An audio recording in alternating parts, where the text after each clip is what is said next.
कुछ दिन पीछे जाती है, जब ऑल माइट, सुकुची और प्रिंसिपल नेजू क्लास ए को अपना प्लान बताने आए थे। सबसे पहले तो ऑल माइट सभी को यही बताता है कि हीरोज ने ऑल फॉर वन को खोजने में दिन रात एक कर दिए हैं। हालांकि उसे ढूंढना नामुमकिन है, तो इन्हें आइजावा का आइडिया फॉलो करना होगा, जो था योगा का इस्तेमाल कर ऑल फॉर वन को बाहर बुलाना। सुकुची कहता है कि ऑल फॉर वन जरूर सर्च का यूज कर उन पे नजर रख रहा होगा। उसे लगेगा कि हम लोग ऑल फॉर वन को ढूंढ ढूंढ कर थक चुके हैं और हार मान चुके हैं और वही सबसे ज्यादा चालाक है। ये सब सोचकर ऑल फॉर वन थोड़ा कम चौकन्ना हो जाएगा और फिर हम योगा के जरिए उसे बाहर बुलाएंगे। योगा इनकी साइड है, ये बात सुनकर सभी स्टूडेंट्स खुश हो जाते हैं। लेकिन मोमो कहती है कि योगा के फादर ने तो कहा था कि अगर उन्होंने झूठ बोला तो ऑल फॉर वन को पता चल जाएगा और वो उन्हें मार देगा। ऑल माइट कहता है कि हमारे पास उसका भी हल है। ऑल फॉर वन योगा के पेरेंट्स को फोन पर ही कांटेक्ट करता है, यानी कि आवाज सुनकर ही वो बता सकता है कि सामने वाला झूठ बोल रहा है या नहीं, और अगर उनकी आवाज में कोई झूठ नहीं होगा तो वो जरूर बाहर आ जाएगा। इसीलिए हम आइजावा की बात मानते हुए शिंसो का भी इस्तेमाल करेंगे। तभी शिंसो अंदर आता है और उसने नई हीरो कॉस्ट्यूम पहनी हुई थी। सो बोलती है कि जहाँ तक उसे याद है शिंसो किसी को भी ब्रेन वॉश कर सकता है, लेकिन उनसे कुछ कहलवा नहीं सकता। शिंसो बताता है कि कुछ महीनों में उसका हीरो कोर्स में ट्रांसफर होने वाला था, जिसके स्टूडेंट्स कमाल के हैं, तो उन्हें टक्कर देने के लिए शिंसो ने काफी ट्रेनिंग कर अपनी क्वर्क को इम्प्रूव कर लिया है। यानी कि अब वो न सिर्फ किसी का ब्रेन वॉश कर सकता है बल्कि उनसे कुछ भी कहलवा भी सकता है। इस तरह उन्हें खुद ही पता नहीं होगा कि वो झूठ बोल रहे हैं और ऑल फॉर वन उन्हें नहीं पकड़ पाएगा। ये सुन सभी स्टूडेंट्स शिंसो की तारीफ करने लगते हैं और उससे पूछने लगते हैं कि वो क्लास ए ज्वाइन करेगा या बी। प्रिंसिपल नेजू कहते हैं कि शिंसो की क्वर्क इम्प्रूव करने में आइजावा ने भी काफी हेल्प की है और वैसे तो शिंसो के पास उसका हीरो लाइसेंस नहीं है, लेकिन नेजू ने हीरो सेफ्टी कमीशन के नए प्रेसिडेंट योको मिरू से परमिशन ले ली है कि शिंसो भी इस लड़ाई में शामिल हो सकता है। तोकोयामी अब बोलता है कि अगर हम विलेंस को बाहर ले भी आए तो एक साथ उन पर अटैक कैसे करेंगे। ऑल फॉर वन को अपनी सर्च क्वर्क से पता चल जाएगा कि वो सब एक जगह पर इकट्ठा हुए हैं, जिस पर ऑल माइट कहता है कि इसीलिए वो सब पहले से एक जगह पर इकट्ठा होंगे ही नहीं और इस प्लान के लिए उन्हें एक और हीरो की हेल्प लगेगी। इसके बाद सेंट्रल हॉस्पिटल में हम कुरोगिरी की सेल को देखते हैं, जहाँ आइजावा मोनोमा को बताता है कि उसे कुरोगिरी की क्वर्क कॉपी करनी होगी ताकि वो हीरोज को एक साथ टेलीपोर्ट कर सके। ये बहुत ही इम्पोर्टेंट काम है, क्या वो ये कर पाएगा? मोनोमा कहता है कि मुझे कुरोगिरी की क्वर्क कॉपी करके उसे अच्छी तरह से यूज करना सीखना है, वो भी सिर्फ कुछ दिनों में। आप मजाक कर रहे हैं क्या? आइजावा माफी मांगते हुए कहता है कि उन्होंने बहुत कोशिश की, लेकिन कुरोगिरी उनकी बात नहीं सुन रहा। वो तो ये भी नहीं जानते कि अब ये कुरोगिरी है या उनका पुराना दोस्त शिराकुमो। पिछले बैटल में आइजावा ने अपनी एक आंख भी गंवा दी है, जिससे उसकी इरेजर क्वर्क ठीक से काम नहीं कर रही, यानी कि इस अगली लड़ाई में आइजावा कोई मदद नहीं कर पाएगा। मोनोमा कहता है कि उसने जाकू की लड़ाई के बारे में सुना है कि अगर आइजावा वहाँ नहीं होता तो शिगाराकी सब कुछ खत्म कर देता। बचपन से ही मोनोमा को कहा गया है कि वो कभी एक सुपर हीरो नहीं बन सकता क्योंकि उसकी क्वर्क कॉपी है, वो बस एक साइड कैरेक्टर है। व्लाड किंग मोनोमा के कंधे पर हाथ रखकर कहता है कि अगर कोई एक भी कम हुआ तो ये प्लान काम नहीं करेगा। यहाँ कोई साइड कैरेक्टर्स नहीं है बल्कि वो सभी सुपरस्टार्स हैं। खैर, इसके बाद शिंसो ने योगा और उसके पेरेंट्स को ब्रेन वॉश कर उनसे झूठ बुलवाया, जिससे ऑल फॉर वन उनकी बताई जगह पर आ गया। इसके बाद मोनोमा कुरोगिरी वाली क्वर्क का इस्तेमाल करके सभी हीरोज को टेलीपोर्ट कर लड़ाई के मैदान में ले आता है। हीरोज और विलेंस की सेना एक दूसरे की तरफ दौड़ने लगती है। वही ऑल माइट और सुकुची सेंट्रल हॉस्पिटल से इस बैटल पर नजर रखे हुए थे। ऑल फॉर वन भी इस लड़ाई को आज ही खत्म करना चाहता था ताकि वो वन फॉर ऑल को हासिल कर सके। शिगाराकी जमीन को छूने की कोशिश करता है, लेकिन उसे कुछ अजीब नजर आता है, तो वो डाबी को अटैक करने का ऑर्डर देता है। डाबी यहाँ अपने फादर एंडेवर का मजाक उड़ाता है और इसके बाद वो सभी हीरोज को एक साथ जलाने की कोशिश करता है, लेकिन अचानक ही उसके सामने एक बर्फ का धमाका होता है जिससे उसकी आग बुझ जाती है। एक दूसरे गेट में से टोडोरोकी और उसकी क्लास ए भी बैटल को ज्वाइन करती है। डाबी अपने भाई को देख चिल्लाने लगता है।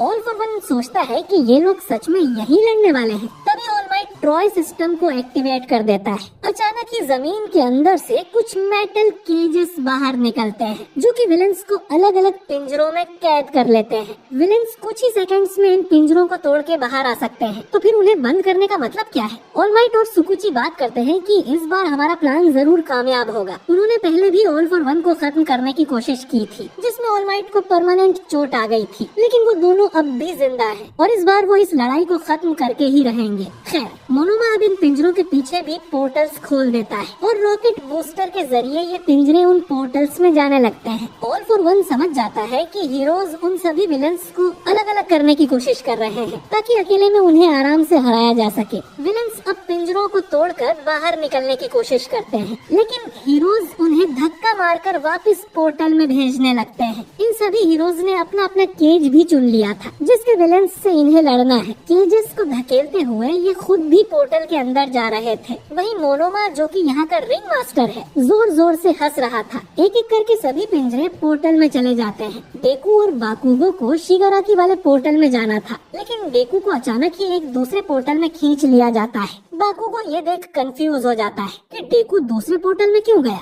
खैर, सभी के जाने के बाद कुछ मामूली विलेंस ही रह गए थे। ऑल माइट फेडगम से कहता है कि वो इन बचे कुचे विलेंस को संभाल ले और युगा का ख्याल रखे। ऑल माइट फिर मोनोमा से कहता है कि वो जल्दी से आइजावा के पास चला जाए और मोनोमा भी यहाँ से गायब हो जाता है। इन्होंने विलेंस को पूरे जापान में अलग अलग जगह टेलीपोर्ट कर दिया था और ये अब प्लान का फेज 2 शुरू करेंगे। गंगा माउंटेन विला पर ऑल फॉर वन को टेलीपोर्ट किया गया था, जहाँ उसकी लड़ाई एंडेवर और उसकी हीरो टीम से होगी। हॉक्स पीछे से ऑल फॉर वन की गर्दन काटने की कोशिश करता है, लेकिन उसने अपने सिर पर जो मास्क पहना हुआ था वो बहुत ही स्ट्रॉन्ग है और उसे खरोच भी नहीं आती। एंडेवर ऑल फॉर वन से कहता है कि हमें पता चल गया है कि तुम्हारे पास जो टेलीपोर्ट वाली क्वर्क है वो कुरोगिरी जितनी अच्छी नहीं है, जैसे वो खुद को और किसी ज्यादा दूरी वाले को भी टेलीपोर्ट नहीं कर सकता। यूए बैरियर को भी यही सब ध्यान में रख के बनाया गया था। ऑल फॉर वन अब इनके प्लान का मजाक उड़ाता है कि उन्होंने विलेंस को इसीलिए अलग अलग किया है क्योंकि हीरोज की संख्या कम हो गई है। लेकिन ये किस गधे का आइडिया था कि शिगाराकी और वन फॉर ऑल डेकू को